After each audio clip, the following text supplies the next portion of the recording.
छत्तीसगढ़ में बीजेपी की सरकार बनते ही माओवादियों ने लगातार हमले शुरू कर दिए हैं। माओवादियों का दुस्साहस देखिए कि आज माओवादियों ने दिन दहाड़े सीआरपीएफ, डीआरजी और एसटीएफ के जो सर्चिंग पर निकले जवान थे उन पर हमला कर दिया और इस हमले में 3 जवान शहीद हो गए हैं जबकि 14 जवान घायल हैं। नमस्कार, मैं हूं डॉक्टर संजय शेखर और आप देख रहे हैं एडिटर जी न्यूज। तो इस वक्त की बड़ी खबर यही है कि छत्तीसगढ़ के सुकमा जिले के जगुरगुंडा थाना क्षेत्र में माओवादियों ने एक बड़ा नक्सली हमला किया है जिसमें 3 जवान शहीद हो गए हैं सुरक्षा बल के और 14 जवान घायल है। घायल जवानों को हेलीकॉप्टर के माध्यम से रायपुर लाया जा रहा है ताकि उनको समुचित इलाज उपलब्ध कराया जा सके। मैं आपको बता दूं कि घटनाक्रम आज करीब 2:30 से 3 बजे के बीच की है, जब टेकलगुरेम जो सुरक्षा बल का कैंप है वहाँ से सुरक्षा बल के जवान, जिसमें सीआरपीएफ के कोबरा बटालियन के जवान थे, डीआरजी के जवान थे और एसटीएफ के जवान थे, वो सर्चिंग पर निकले थे। लेकिन सर्चिंग के दौरान पहले से ही एम्बुश लगाए माओवादियों ने उनके ऊपर हमला कर दिया और इस हमले में 3 सुरक्षा बल के 3 जवान की शहादत हो गई है और 14 जवान घायल है। बस्तर क्षेत्र के नक्सल प्रभावित इलाका में नक्सल विरोधी अभियान साथ साथ क्षेत्र की जनता को मूलभूत सुविधा से उन्हें लाभान्वित करने के लिए लगातार विगत दिनों में नवीन सुरक्षा कैंप स्थापित किए गए थे। इस सिलसिला में आज जिला सुकमा एवं बीजापुर के सीमावर्ती टेकलगुरम इलाका में नवीन कैंप स्थापित की जा रही थे। कैंप स्थापना के लिए हमारा आउटर कॉर्डन में सुरक्षा बल तैनात थे। इस दौरान माओवादी को पेट्रोल नंबर 1 MCRC यानी फॉर्मेशन का माओवादी द्वारा जो हमारा आउटर कॉर्डन में जो लगा हुआ कोबरा और STF, DRG, CRPF के बल के साथ उनकी मुठभेड़ हुई। मुठभेड़ में हमारे जवान द्वारा काफी मुंह तोड़ जवाब दिए गए थे। उसमें संभवतः माओवादी को कम से कम 6 कैडेट मारा जाने का हमारे पास अभी विजुअल्स प्राप्त हुई है। साथ साथ इस घटना के दौरान हमारा जो 3 जवान है उनमें से 2 कोबरा 201 बटालियन का और एक CRPF 150 वाहिनी का 3 जवानों का शहादत हुई है। उन्होंने काफी बहादुरी से इस मुठभेड़ में लड़ाई लड़ा, लेकिन दुर्भाग्यवश तीनों घायल हुए और घायल के पश्चात उन्होंने स्पॉट में उनका शहादत भी हो गए थे। अन्य जो 14 हमारा जवान है जिन्हें स्प्लिंटर इंजरी और मामूली चोट आए थे, उन्हें तत्काल भी हेलीकॉप्टर के माध्यम से इवैक्यूएट करके जयपुर मेडिकल कॉलेज एवं रायपुर में 2 अन्य हॉस्पिटल में उनका इलाज की जा रही है। सभी जवान अभी खतरा से बाहर हैं, उनका इलाज अभी लगातार जारी, उनका कंडीशन स्टेबल बताई जा रहा है और आसपास इलाके में अभी लगातार एडिशनल रीइंफोर्समेंट पार्टी के साथ कार्रवाई की जा रही है। 2021 में उसी टेकलगुरम में तब एक अभियान के लिए हमारा सुरक्षा बल गए थे, उसमें हमको काफी बड़ी क्षति हुई थी। उनमें से हमारा 23 जवान का शहादत भी हुआ और हमारा इरादा है उन इलाका में जो माओवादी का एक मजबूत गढ़ माना जाता है, उन इलाका में हम नियमित रूप से उपस्थित रहकर क्षेत्र की जनता को माओवादी उनके गतिविधि से मुक्ति दिलाने के साथ साथ विकास कार्य को भी गति देने के उद्देश्य से कैंप स्थापित की जा रही है। आज का एक घटना के बावजूद हमारा इरादा मजबूत है, हम पीछे नहीं हटेगा, वो कैंप यथावत स्थापित रहेगा और आने वाले समय में और मजबूती से माओवादी के खिलाफ लड़ाई लड़ने के लिए ये कैंप एक महत्वपूर्ण भूमिका निभाएगा। तीनों शहीद जवान को हम नमन करते हैं, उन्होंने काफी बहादुरी से इस लड़ाई लड़ा है। जनता के हित में जो हमारा सभी कैंप स्थापित की जा रही है उसमें हमारा पूर्व में भी काफी नुकसान हुआ, लेकिन आज जो घटनाक्रम हुआ उसमें हमारा सभी जवान ने काफी बहादुरी से लड़ाई लड़ा है और हम उनके ऊपर गर्व है। उन तीनों जवानों की शहादत को हम नमन करते हुए उनकी बलिदान को व्यर्थ नहीं होने देगा, उनकी बलिदान को सम्मान करने के उद्देश्य से ये कैंप और मजबूती से स्थापित रहेगा और आने वाले समय और मजबूती से हम आगे कार्रवाई करेगा। सर, आज के पर्सपेक्टिव में अगर देखा जाए तो नहीं, देखिए जैसा जिस इलाके में हम अभी आगे प्रवेश कर रहा है, जैसा माओवादी का एक मजबूत गढ़ जो माना जाता है और इसके पूर्व में भी जैसा मिनपा में भी वर्ष 2020 में घटना हुआ है, उसके बाद फिर हम मिनपा में भी कैंप स्थापित करके आज की डेट में मिनपा में एक सामान्य वातावरण निर्मित करने के लिए हम काफी हद तक आगे बढ़ गए थे। और जैसे माओवादी का टेकलगुरम हो यानी जो भी उनके स्ट्रांग इलाका है उनमें हमारा इरादा मतलब उसको उनकी कब्जे में नहीं रहने देगा, उसमें भले हमको काफी मजबूती से लड़ाई लड़ना पड़ेगा, उसी तैयारी के साथ ही गई, लेकिन लड़ाई में हमारे जवान का भी बहुत दूर से लड़ने के बावजूद भी शहादत हुआ।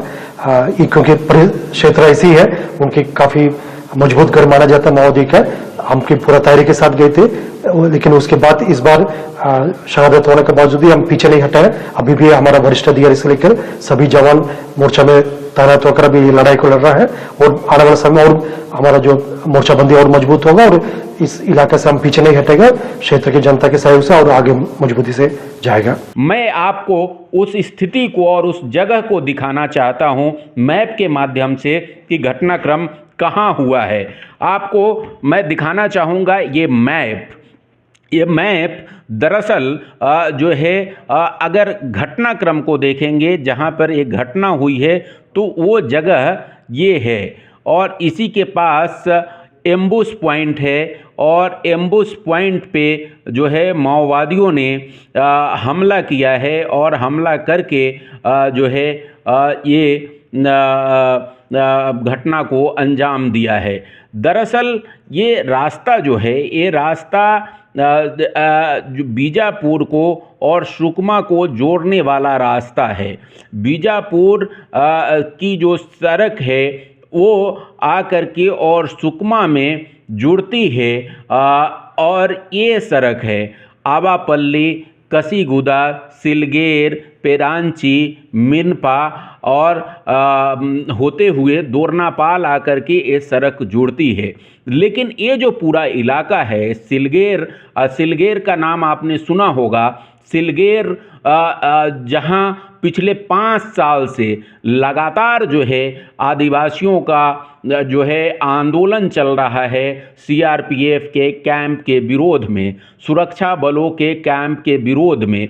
ये जो आप सड़क देख रहे हैं दरअसल ये कहने को सड़क है, यहाँ पर कोई गाड़ियाँ नहीं चल पाती है, क्योंकि एक तरह से ये जो सड़क है एक ज़माने में यहाँ पर गाड़ियाँ चलती थी, लेकिन माओवादियों का जब से कब्जा हुआ तब से ये सड़क कभी बन नहीं पाए, कभी इसके मरम्मत नहीं हो पाए, और माओवादियों ने इसको बुरी तरीके से जो है वो माओवादियों ने बहुत बुरी तरीके से इनको जो है वो जगह जगह क्षतिग्रस्त कर दिया है, इसको काट डाला है, और इस वजह से ये माओवादियों का सबसे सुरक्षित गढ़ है। माओवादियों का कोर एरिया अगर कहा जाए तो ये पूरा इलाका है बीजापुर और सुकमा के बीच का, और ये पूरा इलाका जो है वो घनघोर जंगल का इलाका है, जहाँ पे सड़कें नहीं हैं, जहाँ पर आप जा नहीं सकते हैं। और ऐसी ही जगह पर माओवादियों ने आज एम्बुश लगाया हुआ था, और उस एम्बुश में जो है जवान फंस गए, और उसमें जा कर के जो है वो जवान शहीद हुए हैं। मैं फिर से आपको बता दूं, जगरगुंडा थाना क्षेत्र के बीच का ये मामला है। जगरगुंडा थाना क्षेत्र आप ये देख रहे हैं, ये पूरा इलाका जो है वो घने जंगलों से घिरा हुआ इलाका है। बहुत घनघोर जंगल यहाँ पर है, और माओवादियों का मैं फिर से दिखाऊंगा, सिलगेर होते हुए, तिम्मापुर होते हुए ये सड़क जो है वो पहुँचती है जो है दोरनापाल, और दोरनापाल जो है के बीच में सुकमा और बीजापुर को जोड़ने वाली जो ये सड़क है दोरनापाल की, उसी के बीच में माओवादियों ने ये जो है एम्बुश लगाया हुआ था, और उस एम्बुश में जो है तमाम जवान जो है आज फंसे। वहाँ पर मुठभेड़ हुई, और मुठभेड़ में दोनों तरफ माओवादियों के तरफ से लगातार गोलियां चली, और सीआरपीएफ, डीआरजी और जो सीआरपीएफ, डीआरजी और जो एसटीएफ के जवान थे, उन लोगों ने भी लगातार बहादुरी के साथ माओवादियों का मुकाबला किया, जिसमें माओवादी जो है बाद में भाग खड़े हुए, और भाग खड़े होने के बाद जो है मैं आपको बताना चाहूँगा एम्बुश पॉइंट। कहाँ पे एम्बुश, जोनागुड़ा जो है, दरअसल जोनागुड़ा के पास ये हमला हुआ है।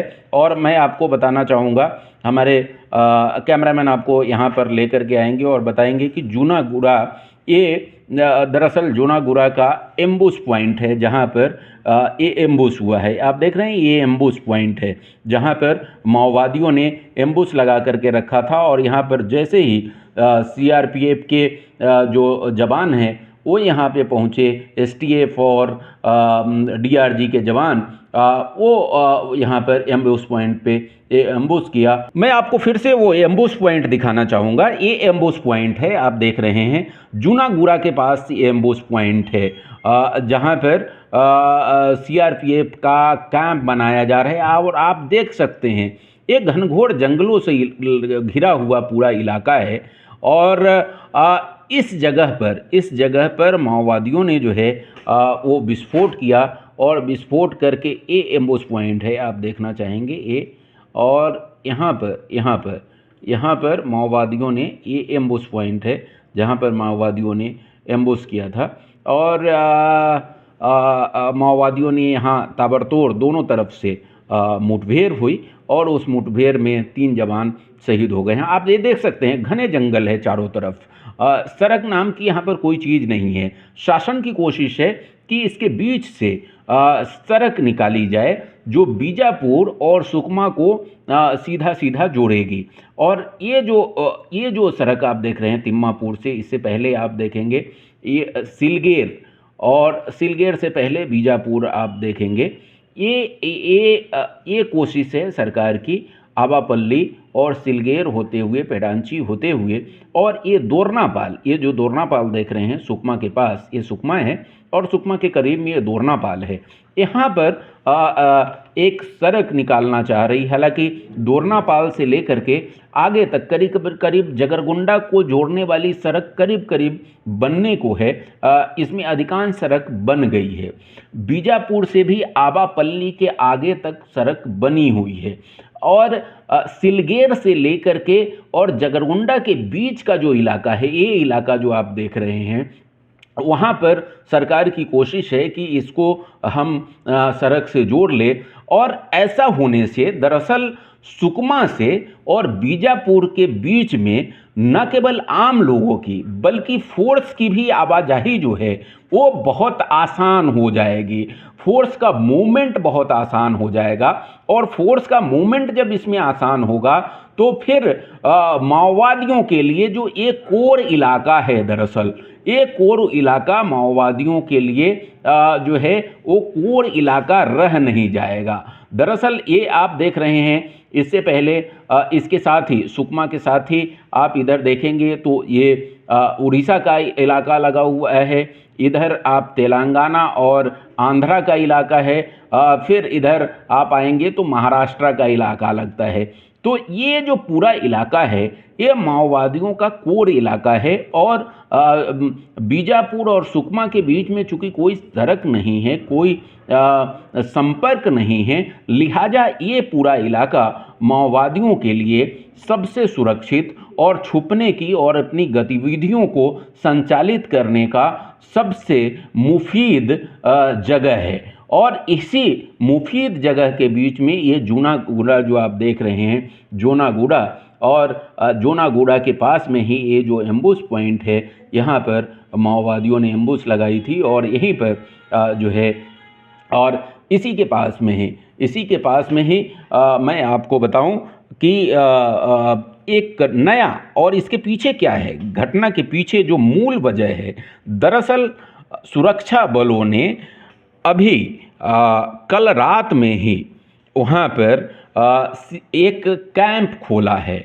और इस कैंप को खोले जाने के विरोध में ही जो है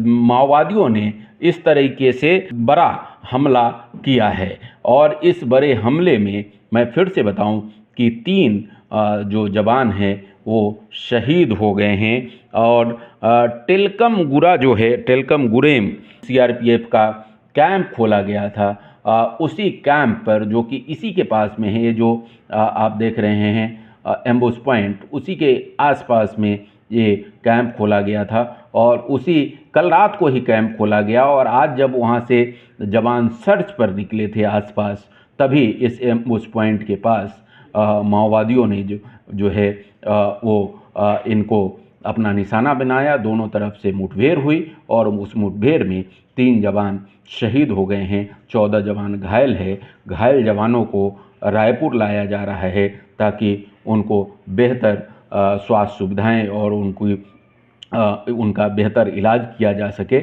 और छत्तीसगढ़ के मुख्यमंत्री विष्णुदेव साय ने इस घटना पर दुख जताया है। शायद ही इस पूरे घटना को माओवादियों की कायराना कारतूत बताया है। गृह मंत्री ने घटना की निंदा की है और गृह मंत्री ने भी कहा है, मुख्यमंत्री ने भी कहा है कि माओवादियों के इस मंसूबे का, माओवादियों ने इस तरीके से जो घटना का अंजाम दिया है उसको माओवादियों को मुंहतोड़ जवाब दिया जाएगा और जवानों की जो शहादत है वो व्यर्थ नहीं जाएगी।